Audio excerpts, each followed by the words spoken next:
हनुमान जी जैसा सदगुरु मिलना मुश्किल है, लेकिन हनुमान जी से पूछो आपको प्रिय कौन है?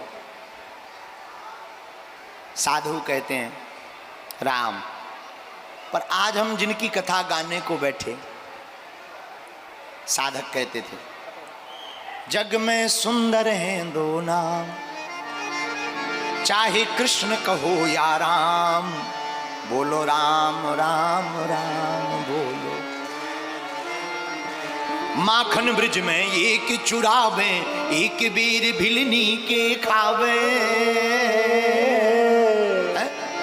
दोनों एक हैं, तो राम हो या घनश्याम, धन्य है। भागवत के श्री कृष्ण साक्षात ब्रह्म, केवल भगवान कृष्ण ऐसे हैं जिन्होंने महाभारत के युद्ध में खड़े होकर ताल ठोक कर ललकार कर कहा था, हां मैं ही ब्रह्म हूं, मैं ब्रह्म हूं। श्री कृष्ण साक्षात ब्रह्म। लेकिन भगवान कब आते हैं? जब जब होए धर्म की हानि, बाण ही असुर अधम अभिमानी, तब तब धरी प्रभु विविध शरीरा, हरि कृपा निधि सज्जन पीरा, हरि कृपा निधि। आहा, भगवान इस पृथ्वी पर अवतार कब लेते? जब पाप बढ़ जाता है तो भूखे भार का हरण करने के लिए परमात्मा पृथ्वी पर अवतार लेते हैं। आहा, और भगवान श्री कृष्ण ने किस घर में अवतार लिया? देवकी और वसुदेव के घर। देवकी कौन और वसुदेव कौन? वसुदेव जिसकी बुद्धि देवत्व को प्राप्त कर गई, जो देवत्व को प्राप्त कर गए, ऐसे वसुदेव के घर। और देवकी कौन? जिनकी मति देव की, जिनकी मति परमात्मा की हो गई। ऐसी मां की कोख से ही, ऐसी मां की कोख को धन्य करने के लिए ही परमात्मा प्रकट होते हैं। आहा, भगवान देवकी वसुदेव के घर प्रकट भई। और देवकी राजा कंस की बहन। कथितो वंश विस्तारौ भवतौ सोम सूर्यौ, राज्यम चोभय वंशानाम चरतम परमाद भूत। राजा कंस की बहन का नाम देवकी, और राजा कंस बड़ा आतताई अत्याचारी पापी राजा।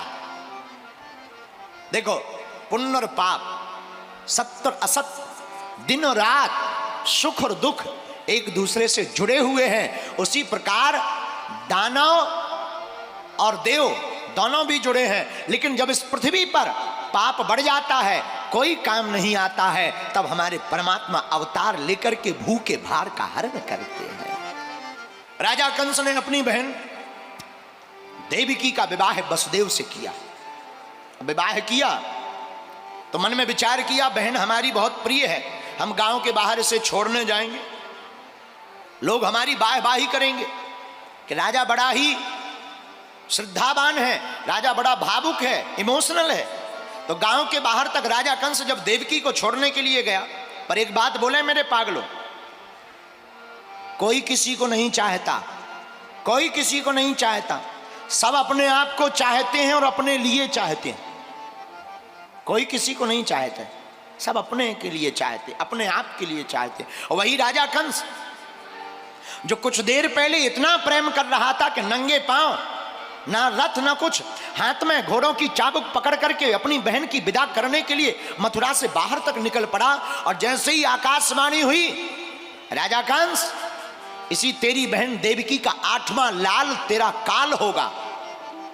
तो 8वां लाल काल सुनते ही राजा कंस, जो कुछ देर पहले बड़ा मुस्कुरा रहा था, आंखें चमचमा रही थी, घोड़े को चाबुक को पकड़ करके नंगे पैर चला जा रहा था, तत्क्षण आंखें बदल गई, मुस्कुराहट चली गई, लाल नेत्र हो गए, तुरंत तलवार निकाल कर खड़ा हो गया। देखो ये है प्रेम, जहां देखा कि 8वां लाल काल होगा, सो राजा कंस ही स्वयं काल बन गया। बोलो सीताराम, जोर से बोलो।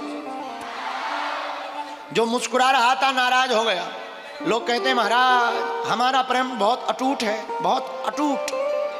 हकीकत ये है प्रेम जिससे होता है, प्रेमी जो होता है, तो प्रेम में यही होता है कि प्रेम में फिर मरना मिटना भी पड़े तो मर मिट जाता है प्रेमी। लेकिन एक बात बोले, आजकल के प्रेमी मरते मिटते नहीं है, मरते मारते मिटाते हैं। बोलो सीताराम। पहले के प्रेम में ऐसा होता था कि दूसरे के लिए मरते मिटते थे। पहले तो बातें लंबी लंबी, आजकल भी लंबी लंबी बातें चलती हैं। कोई किसी से प्रेम करे, हम तुम्हारे लिए चांद तारे तोड़ लाएंगे, जैसे बाप की प्लाटिंग ऊपर हो, है चांद तारे तोड़। हद हो गई। अभी इसी टेंट पे टांग दिया जाए कि वो तुम एक ये लाइट लगी है, निकाल, मरना है क्या? लाइट निकालने के लिए कह दो तो ना, मरना है क्या? और बातें देखो इतनी लंबी लंबी। एक सज्जन आपस में प्रेम की बातें कर रहे थे, बोले हम तुम्हारे लिए जान दे देंगे। हम वहां से निकले, हमका जान के उंगली काट के दे दो पहले। जान बाद में देना, पहले उंगली काट के दे दो। बोलो सीताराम, जोर से बोलो और जोर से बोलो। तो राजा कंस जो कुछ देर पहले प्रेम से भरा हुआ था, आहा, मारने के लिए तैयार हुआ। बोला हमारा इनका देवकी का 8वां लाल अगर काल होगा, तो हाथ में तलवार निकाली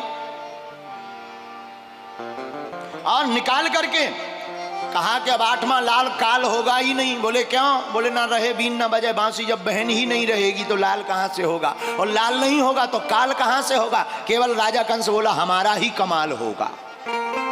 और ऐसी सबकी हालत है। हम सोचते हैं कि हम मौत को चकमा दे जाएंगे, पर हकीकत यह है मौत हमको चकमा कब दे जाती है पता ही नहीं चलता। कई लोग सोचते हैं अमुक आदमी की मौत हमारे हाथ में है। अभी हमको बरेली से धमकी आई थी, तो बोले बाबा की मौत हमारे हाथ में है। हम कुछ कहना तो नहीं चाहेंगे, हम तो सज्जन आदमी हैं। हम तो यही कहना चाहेंगे, जो दूसरों को कहते हैं कि हमारे इनकी मौत हमारे हाथ में है, उसे अपनी ही मौत नहीं दिखाई देती। राजा कंस भी यही कह रहा था, हमारे हाथ में मौत है। किसकी? देवकी की, और देवकी के होने वाले 8वें काल के रूपी लाल की।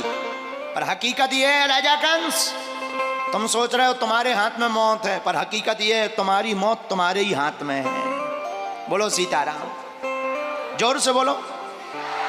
आदत है, जो दुश्मन भाव के होते हैं उनकी आदत। जैसे एक आदमी, सागर का आदमी, उसके पास में घोड़ा थे, घोड़ा रथ चलाता था, पुराना जमाना। एक आदमी सुबह सुबह गया, बोले भाई हमें जल्दी चलना है, 4 बजे सुबह हमें रेलवे स्टेशन पहुंचा देना। तो उसने जल्दी जल्दी 4 बजे जब वो आदमी आया, तुरंत रथ में घोड़ी को लगाया, घोड़ी का चाबुक बांधा, बैठ गया, चलने लगा। और थोड़ी दूर चले, चलाने वाला उतरे और डांस करे और फिर चले। थोड़ी दूर रथ चले, फिर आगे आके घोड़ी के सामने खड़ा हो जाए और डांस करे, फिर बैठे, फिर चले। तो जो आदमी रथ में बैठा था बोले ऐसे तो 5 दिन में पहुंच पाएंगे। घोड़ी है, रथ है क्या आफत? ये तुम बार बार उतर कर डांस क्यों करते हो? तुम्हारा दिमाग तो ठिकाने है। बोले हुजूर श्रीमान नाराज मत होइए, धोखे से जल्दी जल्दी में घोड़ी दूसरी आ गई। बोले कौन सी घोड़ी? बोले शादी विवाह वाली घोड़ी आ गई। इसकी आदत है जब तक ये डांस ना देख ले तब तक बढ़ती ही नहीं है। बताओ। बोले आदत है, वो आदत है तो आदत है, वो चलेगी भी तभी। तो श्रीमान ने कहा जरा चाबुक मारो। बोले खूब मार लो, इसकी आदत है, इसकी तो आदत है जब तक नांगन डांस बारातियों का देख ना ले तब तक बढ़ती ही नहीं है। बोलो सीताराम, जोर से बोलो। स्वभाव तो स्वभाव है, स्वभाव कभी छोड़ता नहीं है। लेकिन मेरे पागलों, बुरे लोगों का अगर ऐसा स्वभाव होता है तो संतों का भी एक स्वभाव होता है। एक बार एक महात्मा नदी में स्नान कर रहे थे, एक बिच्छू तैरते हुए जा रहा था। महात्मा ने सोचा मर जाएगा, हाथ में लिया, ऊपर उठा लिया। बिच्छू हाथ में आया, काट दिया और कट से काटा, टुक से डंक को मारा, फिर कूद गया पानी में। महात्मा ने फिर बचाया, फिर काटा, फिर बचाया, फिर काटा। 40-50 बार बिच्छू ने डंक मारा, हाथ नीला पड़ गया।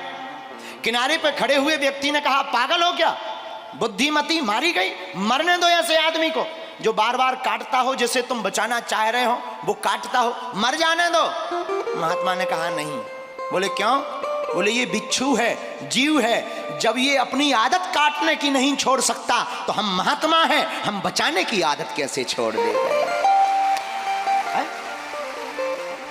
इसलिए मेरे पागलो, आदत ऐसी डालो। आदत कैसी डालो?